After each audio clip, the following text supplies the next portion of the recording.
करते हैं विधानसभा चुनाव 2023 की, मध्य प्रदेश की। जी हां, विधानसभा चुनाव मध्य प्रदेश में वैसे तो अभी पूरे 11 महीने बचे हैं, लेकिन कांग्रेस और बीजेपी की बैठक का दौर भोपाल से लेकर दिल्ली तक चल रही वो दौर बताता है कि कुछ तो है जिसे लेकर राजनीतिक पार्टियों के माथे पर शिकन है। शिकन अब तक हो चुके विधानसभा चुनाव से ज्यादा है। बीजेपी कांग्रेस के साथ आम आदमी पार्टी ने भी कमर कसना शुरू कर दिया है। ऐसे में जो सबसे अधिक चिंता कांग्रेस को है, क्योंकि अगर ट्रेंड गुजरात विधानसभा की तरह रहा तो आप सीधे सीधे तौर पर कांग्रेस को नुकसान पहुंचाएगी आम आदमी पार्टी, और इसका फायदा बीजेपी को होगा। ऐसे में कहना लाजमी होगा कि आम आदमी पार्टी 2023 के चुनाव में मध्य प्रदेश में कांग्रेस के लिए मुसीबत खड़ी कर सकती है, या यूं कहें कि मुसीबत की आंधी बनकर आ सकती है। गुजरात की तरह परफॉर्म किया तो मध्य प्रदेश में आम आदमी पार्टी कांग्रेस को 51 सीटों पर नुकसान पहुंचाएगी। जनाब, ये हम नहीं कह रहे, इसके लिए बहुत स्टडी की गई है, आंकड़ों पर गौर किया गया है, और नगरीय निकाय चुनाव के वो तमाम आंकड़े भी जुटाए गए हैं, और जो सामने आए उसमें आया कि 7% वोट हासिल करने के बाद आम आदमी पार्टी का मध्य प्रदेश में भरोसा, विश्वास, कॉन्फिडेंस बढ़ गया है। वो खुद को कांग्रेस के विकल्प के तौर पर पेश कर रही है। कांग्रेस और आपका वोट बैंक लगभग एक जैसा है, इसलिए आप यानी कि आम आदमी पार्टी कांग्रेस के वोट बैंक में ही सेंधमारी करेगी। गुजरात के निकाय चुनाव में मिली सफलता के बाद आम आदमी पार्टी को लोगों ने गंभीरता से लेना शुरू कर दिया। वैसे भी वो राष्ट्रीय पार्टी हो गई है, और ऐसे ही हालात अब मध्य प्रदेश में भी बन रहे हैं। गुजरात विधानसभा चुनाव में आम आदमी पार्टी का गणित कांग्रेस को 77 से 17 सीटों पर पहुंचा दिया। गुजरात में आपने 13% वोट शेयर लिया है, बहुत बड़ा। आप देखिए, मैं इसको समझाने की कोशिश करूंगा कि हिमाचल प्रदेश में पूरा 1 भी नहीं 0.9% से वहां पर कांग्रेस की सरकार बन गई और बीजेपी हार गई, लेकिन गुजरात में 13% वोट शेयर लिया है आम आदमी पार्टी ने। कितना? 13%। और इसका असर क्या रहा? इसका असर है कि कांग्रेस को 40% वोट शेयर से 28% पर आ गई। पिछली बार 40% वोट शेयर मिला था और अब 28% मिला है। गुजरात विधानसभा चुनाव में 5 सीटें जीतने वाली आम आदमी पार्टी ने कांग्रेस को 77 सीटों से 17 सीटों पर पहुंचा दिया। पिछली बार 77 सीट, बीजेपी की 99 सीट, और इस बार 17 सीट। जिम्मेदार कौन? आम आदमी पार्टी।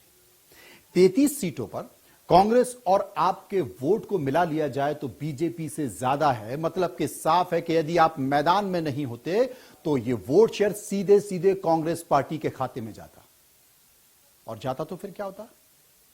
अब यह भी समझना जरूरी है कि आम आदमी पार्टी केवल कांग्रेस को नुकसान पहुंचाएगी या फिर बीजेपी को नहीं, यह आप कैसे कह सकते हैं? इसके लिए हमें कांग्रेस के वोटर्स को समझना होगा। इसका अध्ययन करना पड़ेगा कि आखिर मध्य प्रदेश में कांग्रेस का वोटर कौन है। गुजरात और मध्य प्रदेश में कांग्रेस के जो परंपरागत वोटरों में मुस्लिम, अनुसूचित जाति और अनुसूचित जनजाति यानी कि मुस्लिम, एससी और एसटी कैटेगरी के ज्यादा लोग। आम आदमी पार्टी अब फ्री और रियायत की घोषणा से समाज के गरीब और अति मध्यम वर्गीयों को अपनी ओर करने में कामयाब देखी जा रही है। इस क्लास का ज्यादातर वोट अब कांग्रेस को वोट देता नजर आ रहा है, और शहरी आबादी के एक वर्ग का झुकाव भी आम आदमी की पार्टी की तरफ हुआ है। आपको ज्यादा फोकस शहरी, जी हां, आपका ज्यादा फोकस शहरी वोटर्स से ज्यादा फ्री बिजली, फ्री पानी, फ्री शिक्षा वाली सुविधाओं का दिल्ली मॉडल दिखाकर लुभाना रहा है। आम आदमी पार्टी कांग्रेस के लिए बड़ा खतरा इसलिए है क्योंकि 5 साल पहले आपने गुजरात में अच्छा परफॉर्म किया। गुजरात में 2017 में आपको 0.1% वोट मिला था 2017 में, जिसमें कांग्रेस की 77 सीटें आई थी, 40% वोट मिला था कांग्रेस को। मध्य प्रदेश में 2018 के चुनाव में आम आदमी पार्टी को 0.66%। किस्मत यहां भी आजमाई गई थी। नगरीय निकाय चुनाव में आपने जितनी सीटों पर चुनाव लड़ा उसका 7% वोट हासिल किया है। अभी जो हाल ही में मध्य प्रदेश में नगरीय निकाय चुनाव है, प्रदेश में आपका एक मेयर सिंगरौली में है और 51 पार्षद मध्य प्रदेश में जीते हैं। इस जीत ने वोटरों के माइंड सेट कर रखा है एक माइंड में आम आदमी पार्टी को डाल दिया है। अब लोग आपको भी एक विकल्प मानने लगे हैं। यहां पर मैं आपको यह समझाना चाहता हूं कि विकल्प क्यों मान रहे हैं। विकल्प इसलिए मान रहे हैं क्योंकि बीजेपी कांग्रेस लंबे समय से चली आ रही है और भारतीय जनता पार्टी का एक 3 बार का 4 बार का सरकार में आना रहा है। भयानक एंटी इनकम्बेंसी है, सरकार को लेकर एंटी इनकम्बेंसी है, लेकिन विकल्प नहीं है।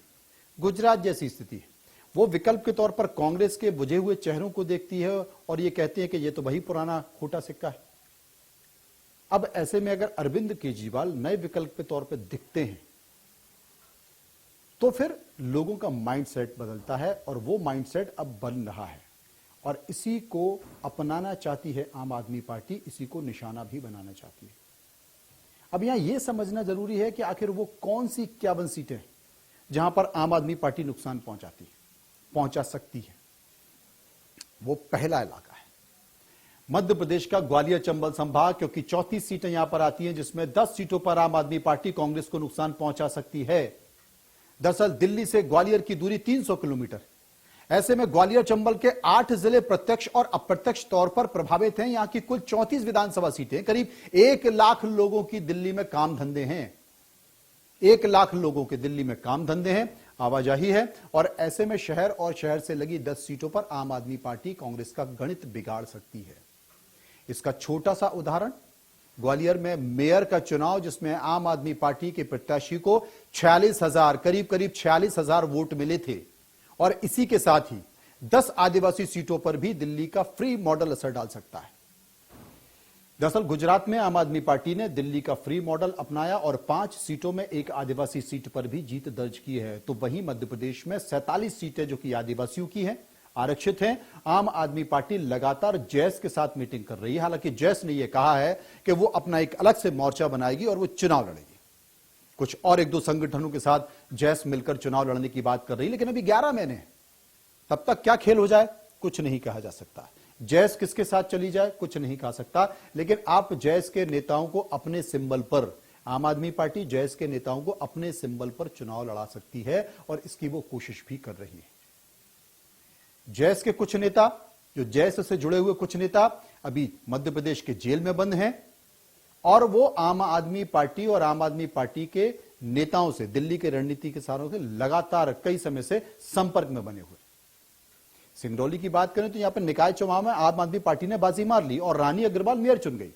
2018 के विधानसभा चुनाव में रानी अग्रवाल को 33,000 से ज्यादा वोट मिले 2018 में।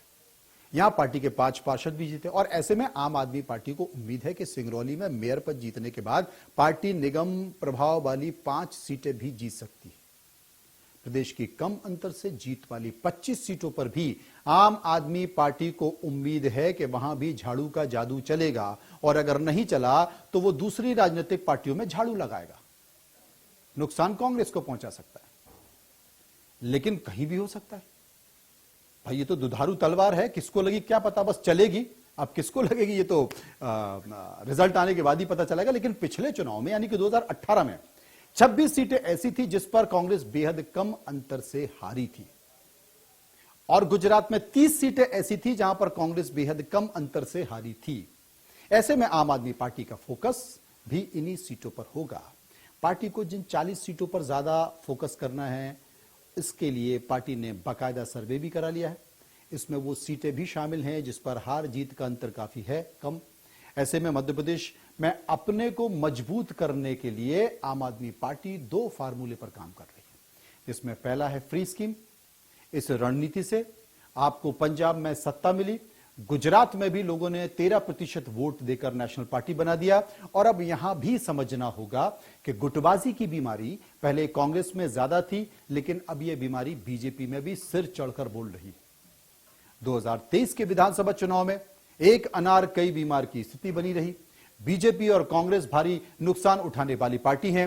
बीजेपी की सबसे बड़ी परेशानी है कि उसने परिवारवाद को पूरी तरह से ना कह दिया है और बीजेपी नेताओं के पुत्र पुत्री, भतीजे भतीजी चुनाव लड़ने के लिए ताल ठोक रहे हैं। अब आप बताइए कि क्या स्थिति होगी। यानी कि एक सीट पर कई प्रत्याशी खड़े हुए हैं, चुनाव लड़ना चाहते हैं और बाकी इंतजार कर रहे हैं। लेकिन इंतजार कर रहे लोगों का इस सब्र का बांध टूट रहा है। यानी कि एक प्रत्याशी है तो पिछले 15 साल से लगातार विधायक बना हुआ, बाकी के किसी को मौका ही नहीं मिल रहा है। अब लोग कहते हैं कि जनाब बहुत हो गया, अब तो हम भी चुनाव लड़ेंगे।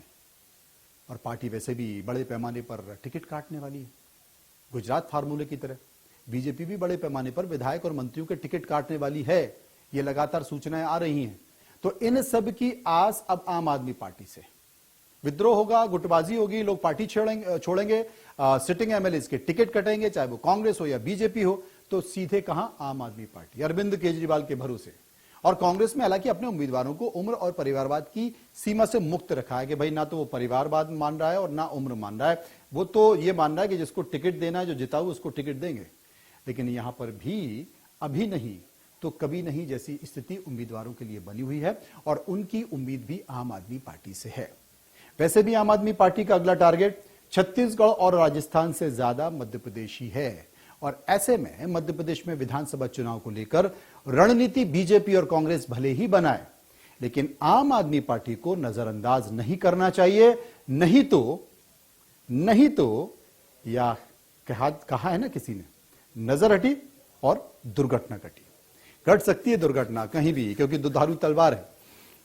तो ये बात हुई मध्य प्रदेश के विधानसभा चुनाव के एक तीसरे फैक्टर की, जिसको लेकर चर्चा चल रही है और व्यापक है। लेकिन बात हम कर लेते हैं एक और